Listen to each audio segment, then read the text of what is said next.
ময়ো শুনিছোঁ আৰু যেনেকুৱা ৰিয়েকশ্যন বা যেনেকুৱা যি ধৰণৰ আলোচনা হৈ আছে বা প্ৰচাৰ হৈ আছে মই সেইটোও দেখিছোঁ। মই জানো চব জাতিৰ মাজত চবে সমান নাথাকে।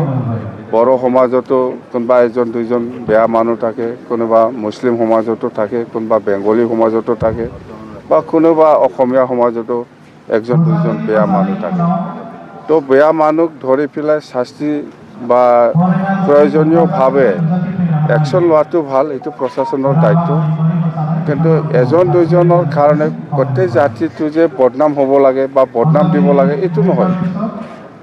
হয়, আমাৰ বড়ো সমাজতো কোনোবা এজন দুজন বেয়া মানুহ থাকে, মুছলিম সমাজতো আছে, বেংগলী সমাজতো আছে। এজন দুজনৰ কাৰণে কোনোবা মুছলিমে কিবা একটা কাম কৰিছে বুলি গোটেই মুছলিম সমাজক দোষ দিয়াটো এইটো ঠিক নহয়। যোনে দোষী, যোনে কালপিত ইয়াক ধৰি পেলাই মানে উচিত শাস্তি দিয়াটো প্ৰশাসনৰ কাম, প্ৰশাসনে কৰিব এইটো। সেইটোৱেই কৈছোঁ মই যে কোনোবা এজন দুজনে কিবা ভুল কাম কৰিছে বুলি এনেকুৱা সমাজৰ ওপৰত বদনাম দিয়া, সমাজৰ কিবাৰ ওপৰত কাম কৰাটো এইটো ঠিক নহয়। মই এইটো ছাপোৰ্ট নকৰোঁ। আমাৰ বড়ো সমাজতো আছে এজন দুজন বেয়া মানুহ।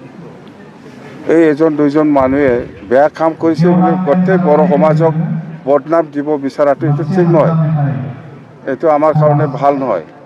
এইবিলাক ৰাজনীতি কৰিব নালাগে। মই কৈছোঁ মুঠতে ইয়াৰ পৰা দূৰত থকাটো ভাল। মই অনুৰোধ কৰিছোঁ, হয় ভুল কাম কৰিছে কোনোবা এজনে, ইয়াৰ নামত গোটেই সমাজক দোষ দিব বিচৰাটো এইটো ঠিক নহয়। বেংগলী সমাজতো এজন দুজন বেয়া মানুহ থাকিব, কেলৈ নাথাকিব। সেই বুলি বেংগলী মানুহ কোনোবা এজনে বেয়া কাম কৰিছে বুলি গোটেই বেংগলী সমাজটো দোষ দিব বিচৰাটো এইটো ঠিক নহ'ব। কোনোবা বড়ো মানুহে এজন দুজনে ভুল কাম কৰিছে বুলি গোটেই বড়ো সমাজক দোষ দিব বিচৰাটো এইটো ঠিক নহয়। যোনে দোষ কৰিছে ইয়াৰ ওপৰত প্ৰশাসন আছে, আইন আছে, বাছ।